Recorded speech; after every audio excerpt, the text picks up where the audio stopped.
ಹೂಲಿಕಟ್ಟಿ ವಿಷ ಪ್ರಕರಣಕ್ಕೆ ಸಂಬಂಧಪಟ್ಟ ಹಾಗೆ ಮೆಗಾ ಎಕ್ಸ್ಕ್ಲೂಸಿವ್ ಸ್ಟೋರಿ ಒಂದನ್ನು ಈ ಘಳಿಗೆ ನಾವು ಬ್ರೇಕ್ ಮಾಡ್ತಾ ಇದ್ದೀವಿ.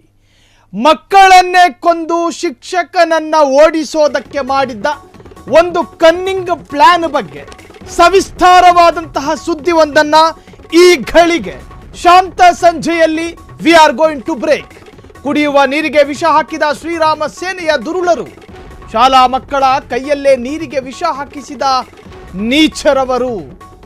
ರಾಮಸೇನೆಯ ಮುಖಂಡನ ಕೃತ್ಯಕ್ಕೆ ಮುತಾಲಿಕ್ ಏನಂದ್ರು ಗೊತ್ತಾ? ಶಾಕಿಂಗ್ ಹೇಳಿಕೆಯೊಂದನ್ನು ಕೊಟ್ಟಿದ್ದಾರೆ. ಹೂಲಿಕಟ್ಟಿ ವಿಷ ಪ್ರಕರಣಕ್ಕೆ ಸಂಬಂಧಪಟ್ಟ ಎಕ್ಸ್ಕ್ಲೂಸಿವ್ ಮಾಸ್ಟರ್ ಸ್ಟೋರಿ ಇದು. ಮಕ್ಕಳನ್ನೇ ಕೊಂದು ಶಿಕ್ಷಕನ ಓಡಿಸಲು ಮಾಡಿದ್ದ ಕನ್ನಿಂಗ್ ಪ್ಲಾನ್ ಅದು. ಕುಡಿಯುವ ನೀರಿಗೆ ವಿಷ ಹಾಕಿದ ಶ್ರೀರಾಮ ಸೇನೆಯ ದುರುಳರು, ಶಾಲಾ ಮಕ್ಕಳ ಕೈಯಲ್ಲೇ ನೀರಿಗೆ ವಿಷ ಹಾಕಿಸಿದ ನೀಚರವರು. ಶ್ರೀರಾಮ ಸೇನೆ ಮುಖಂಡನ ಕೃತ್ಯಕ್ಕೆ ಮುತಾಲಿಕ್ ಏನಂದ್ರು ಗೊತ್ತಾ? ಫ್ರೀಡಂ ಟಿವಿಗೆ ಎಕ್ಸ್ಕ್ಲೂಸಿವ್ ಆದಂತಹ ಪ್ರತಿಕ್ರಿಯೆಯನ್ನ ಕೊಟ್ಟಿದ್ದಾರೆ ಶ್ರೀರಾಮ ಸೇನೆಯ ಸ್ಥಾಪಕಾಧ್ಯಕ್ಷ ಪ್ರಮೋದ್ ಮುತಾಲಿಕ್. ಶಾಲಾ ಮಕ್ಕಳ ಕೈಯಲ್ಲೇ ವಿಷ ಹಾಕಿಸ್ತಾರೆ. ಅವರ ಪ್ಲಾನ್ ಇದ್ದಿದ್ದು, ಅಲ್ಲೊಬ್ಬ ಅನ್ಯ ಧರ್ಮೀಯ ಶಿಕ್ಷಕನೊಬ್ಬ ಇದ್ದ. ಆತನನ್ನ ಹೇಗಾದ್ರೂ ಮಾಡಿ ಶಾಲೆಯಿಂದ ಓಡಿಸಬೇಕು. ಆತ ಹೆಡ್ ಮಾಸ್ಟರ್, ಮುಖ್ಯ ಶಿಕ್ಷಕ. ಮಕ್ಕಳಿಗೆ ಏನಾದ್ರೂ ವಿಷ ಕೊಟ್ಟು ಮಕ್ಕಳು ಅಸ್ವಸ್ಥರಾದ್ರೆ, ಈ ಹಿಂದೆ ಅಸ್ವಸ್ಥರಾಗಿದ್ರು, ಆದರೆ ಅದೃಷ್ಟವಶಾತ್ ಅವರ ಪ್ರಾಣಕ್ಕೇನು ಸಮಸ್ಯೆಗಳಾಗಿರಲಿಲ್ಲ. ಅಸ್ವಸ್ಥರಾದ ಮಕ್ಕಳನ್ನು ಆಸ್ಪತ್ರೆಗೆ ದಾಖಲು ಮಾಡಲಾಯಿತು. ಅದೃಷ್ಟವಶಾತ್ ಅವರ ಪ್ರಾಣಕ್ಕೇನು ಅಪಾಯ ಆಗಲಿಲ್ಲ. ಅದಾದ ನಂತರ ಕೇಸು ದಾಖಲಾಯಿತು. ಪೊಲೀಸರು ತನಿಖೆಯನ್ನ ಶುರು ಮಾಡಿದ್ರು. ಆ ತನಿಖೆಯಲ್ಲಿ ಬಯಲಾದ ಅತ್ಯಂತ ಭಯಾನಕ ವಿಚಾರ ಏನು ಗೊತ್ತಾ? ಅಲ್ಲೊಬ್ಬ ಅನ್ಯ ಧರ್ಮೀಯ ಶಿಕ್ಷಕನಿದ್ದ. ಆತನನ್ನು ಅಲ್ಲಿಂದ ಓಡಿಸಬೇಕು ಅನ್ನೋ ಕಾರಣಕ್ಕೋಸ್ಕರ ಒಂದು ವೇಳೆ ನಾವು ವಿಷ ಹಾಕಿದಾಗ ಮಕ್ಕಳ್ಯಾರಾದರೂ ಜೀವಕ್ಕೇನಾದರೂ ಹೆಚ್ಚು ಕಮ್ಮಿ ಆದರೆ ಅದಕ್ಕೆ ಜವಾಬ್ದಾರಿ ಮುಖ್ಯ ಶಿಕ್ಷಕನಾಗ್ತಾನೆ. ಆಗ ಸ್ವಾಭಾವಿಕವಾಗಿ ಆ ಶಾಲೆಯಿಂದ ಓಡು ಹೋಗ್ತಾನೆ ಅನ್ನೋ ಇರಾದೆ ಈ ದುರುಳರದ್ದಾಗಿತ್ತು. ಈ ಬಗ್ಗೆ ನಾವು ಶ್ರೀರಾಮ ಸೇನೆಯ ಆ ಸಂಘಟನೆಯ, ಅದರಲ್ಲೂ ಕೂಡ ಘಟಕದ ಅಧ್ಯಕ್ಷನಂತೆ ಆತ ಒಬ್ಬ ಬಂಧಿತ ಆರೋಪಿ. ರಾಮಸೇನೆ ದೇಶ ಧರ್ಮ ಅಂಥೇಳಿ ಊರೂರು ಪ್ರೋಗ್ರಾಮ್ಗಳನ್ನು ಮಾಡ್ತಾರೆ. ಧರ್ಮ ದೇಶ ಅಂಥೇಳಿ ದಿನಕ್ಕೆ 40 ಬಾರಿ ಜಪ ಮಾಡ್ತಾರೆ. ದೇಶ ಧರ್ಮ ಮಹಿಳೆ ಭಗವದ್ಗೀತೆ ಏನೇನು ಹೇಳ್ತಾರವರು ಎಲ್ಲವೂ ಕೂಡ ಧರ್ಮ ರಕ್ಷಣೆಗಾಗಿ ನಾವಿರೋದು ಅಂತ. ಮಕ್ಕಳನ್ನು ಕೊಲ್ಲೋದು ಧರ್ಮ ರಕ್ಷಣೆನಾ?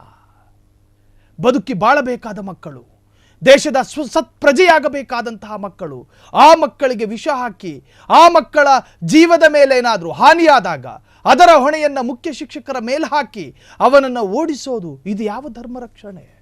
ಹೀಗಂತ ಪರವಿರೋಧ ಚರ್ಚೆಗಳಾಯಿತು. ಆದರೆ ಈ ಪ್ರಕರಣಕ್ಕೂ ಕೂಡ ಒಂದು ಟ್ವಿಸ್ಟ್ ಸಿಕ್ಕಿದೆ. ಸ್ವತಃ ಶ್ರೀರಾಮ ಸೇನೆಯ ಸ್ಥಾಪಕಾಧ್ಯಕ್ಷ ಆಗಿರುವಂತಹ ಪ್ರಮೋದ್ ಮುತಾಲಿಕ್ ಜೊತೆ ಫ್ರೀಡಂ ಟಿವಿ ಇವತ್ತು ಮಾತನಾಡಿ, ಫ್ರೀಡಂ ಟಿವಿಗೆ ಪ್ರಮೋದ್ ಮುತಾಲಿಕ್ ಎಕ್ಸ್ಕ್ಲೂಸಿವ್ ಆದಂತಹ ರಿಯಾಕ್ಷನ್ ಕೊಟ್ಟಿದ್ದಾರೆ. ತಪ್ಪು ಮಾಡಿದ ಕಾರ್ಯಕರ್ತನಿಗೆ ಘೋರ ಶಿಕ್ಷೆ ಕೊಡಬೇಕು. ತಪ್ಪು ಮಾಡಿದವನು ಯಾರೇ ಇರಲಿ, ತಪ್ಪು ಯಾರೇ ಮಾಡಿದ್ರು ಅದು ತಪ್ಪೇ. ಇದು ಮುತಾಲಿಕ್ ಹೇಳಿರುವಂತಹದ್ದು. ರಾಮಸೇನೆಯ ಕಾರ್ಯಕರ್ತನ ವಿರುದ್ಧ ನಿಗಿ ಕೆಂಡ ಕಾರಿದ್ದಾರೆ ಪ್ರಮೋದ್ ಮುತಾಲಿಕ್. ಮುಸ್ಲಿಂ ಶಿಕ್ಷಕ ಎಂಬ ಕಾರಣಕ್ಕೆ ಈ ಘೋರ ಪಾತಕ ಕೃತ್ಯ ಸಹಿಸೋದಿಲ್ಲ. ಬಂಧಿತ ಆರೋಪಿ 4 ತಿಂಗಳ ಹಿಂದೆಯೇ ಸಂಘಟನೆಗೆ ರಾಜೀನಾಮೆ ಕೊಟ್ಟಿದ್ದ. ಪ್ರತಿಯೊಬ್ಬರ ಹಿನ್ನೆಲೆಯನ್ನ ನಾವು ಪ್ರತ್ಯೇಕವಾಗಿ ಗಮನಿಸೋದಕ್ಕಾಗೋದಿಲ್ಲ. ನಾನಾ ಮನಸ್ಥಿತಿ ಇರುವವರು ಸಂಘಟನೆಯಲ್ಲಿದ್ದಾರೆ.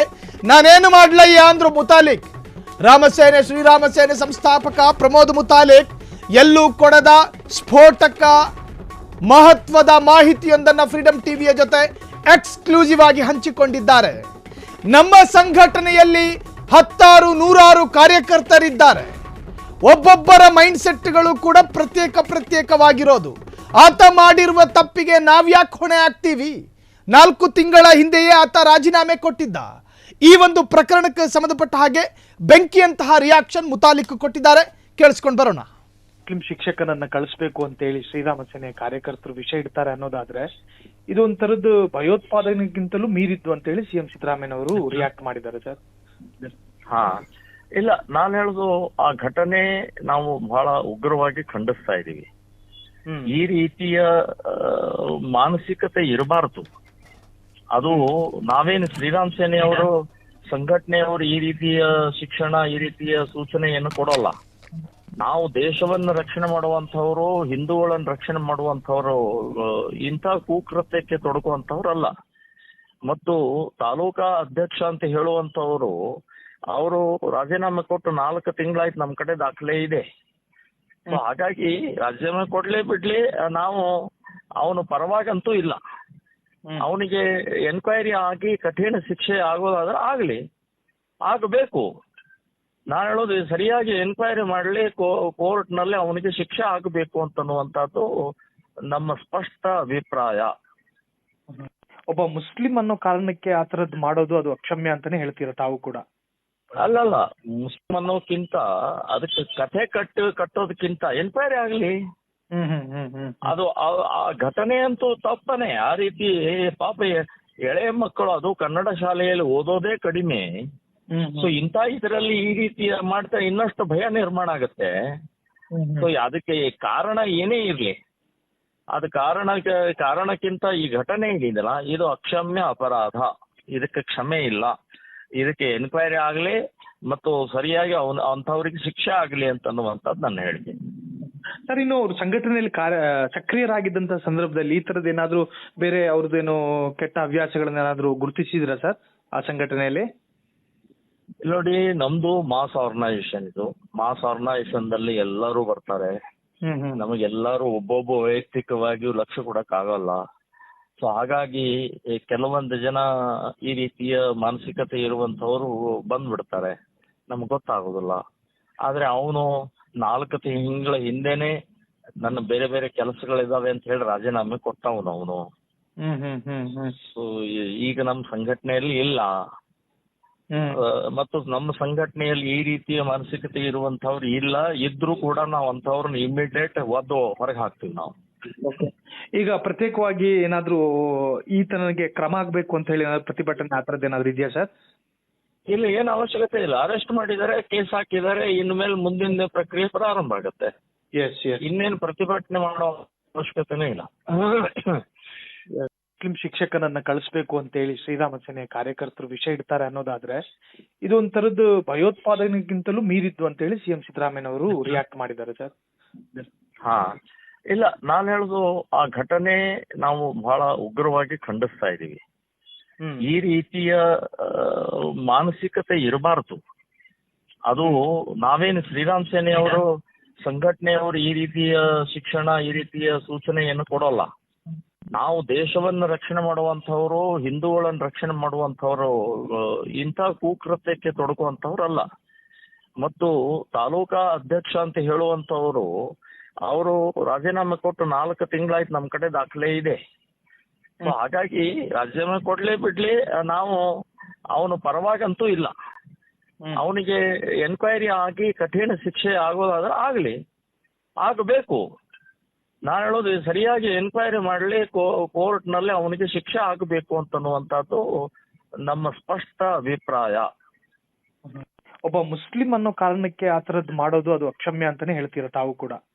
ಅಲ್ಲಲ್ಲ, ಮುಸ್ಲಿಂ ಅನ್ನೋಕ್ಕಿಂತ ಅದಕ್ಕೆ ಕಥೆ ಕಟ್ಟೋದಕ್ಕಿಂತ ಎನ್ಕ್ವೈರಿ ಆಗಲಿ. ಅದು ಆ ಘಟನೆ ಅಂತೂ ತಪ್ಪನೆ. ಆ ರೀತಿ ಪಾಪ ಎಳೆಯ ಮಕ್ಕಳು, ಅದು ಕನ್ನಡ ಶಾಲೆಯಲ್ಲಿ ಓದೋದೇ ಕಡಿಮೆ. ಸೊ ಇದರಲ್ಲಿ ಈ ರೀತಿ ಮಾಡ್ತಾ ಇನ್ನಷ್ಟು ಭಯ ನಿರ್ಮಾಣ ಆಗುತ್ತೆ. ಸೊ ಅದಕ್ಕೆ ಕಾರಣ ಏನೇ ಇರ್ಲಿ, ಅದು ಕಾರಣಕ್ಕಿಂತ ಈ ಘಟನೆ ಇದೆಯಲ್ಲ, ಇದು ಅಕ್ಷಮ್ಯ ಅಪರಾಧ. ಇದಕ್ಕೆ ಕ್ಷಮೆ ಇಲ್ಲ. ಇದಕ್ಕೆ ಎನ್ಕ್ವೈರಿ ಆಗ್ಲಿ ಮತ್ತು ಸರಿಯಾಗಿ ಅಂಥವ್ರಿಗೆ. ಕ್ಷಣ ಕ್ಷಣದ ಸುದ್ದಿಗಳಿಗಾಗಿ ಫ್ರೀಡಂ ಟಿವಿ ಸಬ್ಸ್ಕ್ರೈಬ್ ಮಾಡಿ, ಲೈಕ್ ಮಾಡಿ ಹಾಗೂ ಫಾಲೋ ಮಾಡಿ. ಹೊಸ ಸುದ್ದಿಗಳ ನೋಟಿಫಿಕೇಶನ್ಗಾಗಿ ಬೆಲ್ ಐಕಾನ್ ಮೇಲೆ ಕ್ಲಿಕ್ ಮಾಡಿ.